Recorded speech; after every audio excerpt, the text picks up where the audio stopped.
ఆత్మీయులైన ఆత్మబంధువులకి ఆత్మీయ వందనాలు. 11వ రోజు పత్రిజీ సమాధానాల్లో ధ్యానం అంటున్నారు, చూద్దాము. ధ్యాన సాధన యొక్క అంతిమ సారం అతీంద్రియ శక్తులను జాగృతం చేసుకోవటం. ఉత్తేజితమైన దివ్య చక్షువు అతీంద్రియ శక్తుల పూర్ణత్వాన్ని ప్రతిబింబిస్తుంది. ధ్యానం అంటే శారీరక స్పృహను కొద్దో గొప్ప అధిగమించటం. ధ్యానం అంటే మనస్సు లేదా బుద్ధి యొక్క స్పృహను పూర్తిగా అధిగమించటం. ధ్యానం అంటే ఆత్మ చైతన్యంలో, మూల చైతన్యం యొక్క స్వచ్ఛతలో, పవిత్రతలో మునిగి తేలటం. ప్రశాంతమైన స్థితిలో 1 గంట నుంచి 3 గంటలు కూర్చుందాం. గాఢ ధ్యాన స్థితిలో, మనోశూన్య స్థితిలో ఏమని వర్ణించగలం? ప్రతి ఒక్కరూ అనుభవించి తీరవలసిందే. ప్రతి ఒక్కరూ రుచి చూసి తరించవలసిందే. ఎంత భాగ్యమో, ఎంత సౌఖ్యమో! ధ్యాన యోగము జ్ఞాన జీవితము అంటున్నారండి పత్రిజీ. నిజం చెప్పాలంటే మాస్టర్స్, ధ్యానం ఒక అద్భుతమైనదండి. వినియోగించుకునే విధానంలో తప్పకుండా ఏ విధంగా ఉపయోగపడాలో ఆ విధంగా ఉపయోగపడుతూ ఉంటుంది. ధ్యానం మాత్రం చెప్పనలవి కానంత, అసలు వర్ణించలేనంత, ఏ డిక్షనరీలో ఏ వర్డ్ ఉండదేమోనండి. ఒక్కొక్కసారి ఆ తన్మయత్వం అనిపిస్తుంది. నిజంగా సృష్టి మానవుడికి ఇచ్చిన అద్భుతాల్లో ధ్యానం ఒక అద్భుతం అనిపిస్తూ ఉంటుందండి. అయితే మాస్టర్స్, ఇది అరువు తెచ్చుకున్నది ఆనందాన్ని ఇవ్వదు. సహజంగా మనకి మనం పొందింది చాలా ఆనందంగా అనిపిస్తుందండి. నిజం కదండి. సో ధ్యానం గురించి నా మిత్రులతో చెప్పినప్పుడు వాళ్ళు ఏ కారణం చేతనో సానుకూలంగా ప్రతిస్పందించలేదు. నేను ఎవరికైనా ధ్యానం గురించి చెప్పినప్పుడు వాళ్ళు శ్రద్ధ పెట్టకపోతే అది నా లోపమా లేక వాళ్ళ లోపమా అనేది నాకు అర్థం కావట్లేదు. కాస్త వివరిస్తారా పత్రిజీ? ఓకే, మీలో ఏ లోపమూ లేదు, అది వాళ్లకు సంబంధించినదే. శ్రీకృష్ణుడు కౌరవుల దగ్గరికి వెళ్ళి పాండవులకు 5 ఊళ్ళని ఇవ్వమని అడుగుతాడు. వాళ్ళు ఒప్పుకున్నారా? లేదు. అంటే కృష్ణుడిలో లోపం ఉన్నట్లా? లేదు. కౌరవులు శ్రీకృష్ణ పరమాత్మ నుంచి పాఠాలు నేర్చుకోవటానికి సిద్ధంగా లేరు. తన సంకల్పం నెరవేరలేదే అని శ్రీకృష్ణుడు ఏమాత్రం చింతించలేదు. కనుక మీరు కూడా చింతించకండి, మీ సంకల్పం తప్పక నెరవేరుతుంది. మీరు నోరు తెరచి ధ్యానం గురించి వాళ్ళతో చెప్పిన క్షణంలోనే మీరు విజయం సాధించారు. ఎస్ మాస్టర్స్, నాకు చాలా మంది ఇదే చెప్తూ ఉంటారు. నేను కూడా దాదాపు ఇలానే చెప్తూ ఉంటాను. ఎందుకంటే మనము చెప్పటము, వాళ్ళు వినటమునే అద్భుతమైన విజయము. అప్పటి వరకు ధ్యానం గురించి కూడా వాళ్ళు వినలా, కానీ మనం వినిపించాము.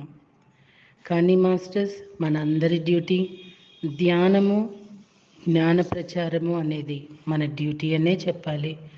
ఎంత విస్తారంగా సువిస్తారంగా ధ్యానం అనేది వస్తుందో, జ్ఞానం అనేది ఉద్భవిస్తుందో, ప్రకృతి శాంతిస్తుందేమో కదా. వ్యక్తిగత ఎదుగుదలకు ధ్యానానికి ఏ విధమైన సంబంధం ఉంది? ధ్యానం అంటేనే వ్యక్తిగత ఎదుగుదల. ధ్యానం లేదంటే వ్యక్తిగత ఎదుగుదల లేనట్లే. 50% ధ్యానం, 50% వ్యక్తిగత ఎదుగుదల.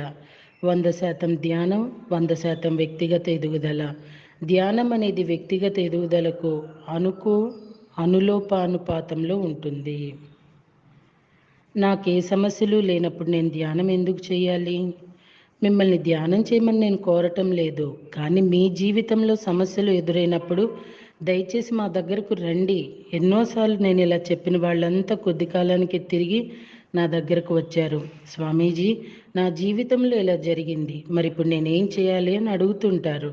మీరు సంక్షోభాల కోసమే ఎదురు చూస్తుంటే అవి తప్పకుండా వస్తాయి. అయితే అవి మిమ్మల్ని ధ్యానంలోకి తీసుకురావటం కోసమే వస్తాయి. మిమ్మల్ని అజ్ఞానంలోనే మగ్గిపోనివ్వకుండా జ్ఞానులుగా మార్చడానికి అవి వస్తాయి. సో మాస్టర్స్, మీకు అనిపించవచ్చు బాధలు వస్తేనే ధ్యానంలోకా అంటే, మనిషి అండి బాధ, దుఃఖం, కష్టము లేనప్పుడండి మనిషి ఆలోచన ఎప్పుడో చూడొచ్చులే, ఏదో చెయ్యొచ్చులే అన్నట్టుగానే ఉంటుంది. అందుకోవలసింది ఎలాంటి స్థితిలో ఉన్నా అందుకుంటే మనము పొందవలసిన ఈ దుఃఖాలు, కష్టాలు ముందే అరికట్టుకోవచ్చు అనే ఆలోచన మనిషికి రాదు. అవునంటారా అండి? సో ఎప్పుడైనానండి సమస్యలు, కష్టాలు, బాధలు, అనారోగ్యం ఉన్నవాడు జీవిస్తున్నట్టు, ఆయుష్ ఉన్నట్టండి. ఇవేమీ లేకుండా ఇవేమీ ఏదో ఒకటి లేకుండా ఈ భూమి మీద ఎవ్వరు లేరు అనేది మాత్రం రూఢీ మాస్టర్స్. అది బల్లగుద్ది చెప్పొచ్చేమో కదా. బట్ అండి ఇవేమీ లేకుండా ఉంటే అది ఎలా ఉంటుందంటే యాంత్రిక జీవితంతో పాటు కేవలం మరణం కోసమే ఆ జీవితాలు అన్నట్టుగానే ఉంటాయి. రైట్ అండి? సో ధ్యానం, ఆత్మజ్ఞాన ప్రచారం మీరు ఎందుకు మొదలుపెట్టారు? 40 సంవత్సరాల క్రితం నేను ధ్యానంలోకి వచ్చినప్పుడు నేను దురాశ లేని వాడిగా మారిపోయాను. అంటే అది వరకు నేను దురాశతో ఉండేవాడిని అని చెప్పటం లేదు, కానీ కనీస అవసరాల గురించి మాత్రమే పట్టించుకునేవాడిని. అయితే సామాజిక పరిస్థితి అంతటినీ, అందులో నా పాత్రను తేటతెల్లంగా చూశాను. అందుకే నేను ధ్యాన ప్రచారం మొదలుపెట్టాను. నేను ధ్యానం గురించి చెప్పటం వలన ఎంతోమంది జ్ఞానోదయం పొందారు. అంటే వాళ్ళు దురాశ లేని వాళ్ళుగా మారిపోయారు. కల్లోలాలకు చర్మగీతం పాడారు. దురాశ లేని వాళ్ళంటే ఎవరు? సోదాహరణంగా చెప్పండి. రమణ మహర్షి ఏమాత్రం దురాశ లేనివారు, యేసుప్రభు దురాశ లేనివారు, రాజ్యాన్ని వదిలిపెట్టిన బుద్ధుడు కూడా దురాశ లేనివారే. వాళ్ళందరూ లేస మాత్రమేనా దురాశ లేని వాళ్ళే. ఎందుకంటే వాళ్ళు ప్రపంచమంతా దుఃఖం, దురాశతో నిండి ఉంది అని గ్రహించిన వాళ్ళు. ధ్యాన పద్ధతులు ఎన్ని ఉన్నాయి? వాటిల్లో ఉత్తమమైనదేది? ప్రశ్నలు ఎప్పుడు సంక్లిష్టంగా ఉంటాయి, కానీ సమాధానం మాత్రం సూటిగా, సరళంగా ఉంటుంది. సమస్యలు ఎప్పుడు సంక్లిష్టంగా ఉంటాయి, కానీ సమాధానం మాత్రం ఎప్పుడు సులభంగా ఉంటుంది. అది ఒక కుటుంబాన్నైనా, లేదా కార్పొరేటివ్ రంగమైనా, లేదా ఏ ఇతర రంగమైనా సరే. ప్రశ్న లేదా సమస్య ఏదైనా సరే, సమాధానమా లేదా పరిష్కారమా ఒక్కటే. వందల వేల పద్ధతులు ఏవీ లేవు. ఉన్నదల్లా ఒకే ఒక అద్భుతమైన పద్ధతి. అదే ఆనాపానసతి. మొదట ధ్యానమే సమాధానం. అదే ఆనాపానసతి అంటే శ్వాస మీద ధ్యాస. నేను ఒక కాంతిని ఊహించుకుని ధ్యానంలో నా దృష్టిని దానిపై కేంద్రీకరించవచ్చా? ఇలా చేయటం వల్ల నాలోని విశ్వశక్తి, ఆత్మజ్ఞానం వస్తాయా? మీరు ఊహించుకున్న కాంతి మీద దృష్టి పెట్టడం అనే ప్రశ్నే లేదు. మీరు కేవలం సహజమైన, స్వాభావికమైన శ్వాసధారపై ధ్యాస ఉంచండి చాలు. తక్కినవన్నీ వాటంతటే అవే వస్తాయి. సో మాస్టర్స్, పత్రిసర్ ప్రశ్నలు, జవాబులు అనేవి చాలా ముఖ్యమైనవి. అందుకోవటం మనకి తెలియని విషయాలు చాలా తెలుస్తాయండి. నా అనుభవంలో కూడా నేను తెలియచేసుకుంటున్నది మీకొక్కటే.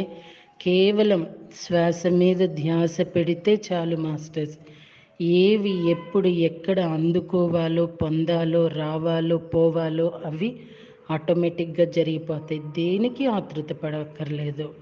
ఇదే నేను తెలుసుకున్నది. నేను ఎదిగాను అని ఏదైనా ఉండి ఉంటే కేవలం నేను శ్వాస మీద మాత్రమే ధ్యాస పెట్టాను. No alternates. నన్ను నేను ఉద్ధరించుకోవటానికి ప్రయత్నించాను. అదే నేను ఈరోజు నా ఈ పయనం ఇంత సక్సెస్ఫుల్గా, ఇంత ఆనందంగా వెళుతున్నది అంటే కేవలం ఆనాపానాసతి మాత్రమే సుమండి. నేను నా మనసు అనే కోతి నుంచి ఎలా తప్పించుకోవాలి? గ్రైండర్లో మనసును వేసి స్విచ్ ఆన్ చేయండి, మనసు అదే తప్పించుకుంటుంది. ఈ ప్రక్రియనే ధ్యానం అంటారు. మనసు ఒక హీరోలా, అదేవిధంగా విలన్లా కూడా ప్రవర్తిస్తుంది. 90% సమయమంతా విలన్లా, 10% సమయమంతా హీరోలా ఉంటుంది. ధ్యానంలో విలన్ కోణం తొలగిపోయి పూర్తి హీరోలా మారిపోతుంది. ధ్యానం ఒక కాన్సెప్ట్ 5000 సంవత్సరాల నాటిదా? ఈ ప్రశ్నకు రేపటి రోజున జవాబు తెలుసుకుందామా? Thank you very much.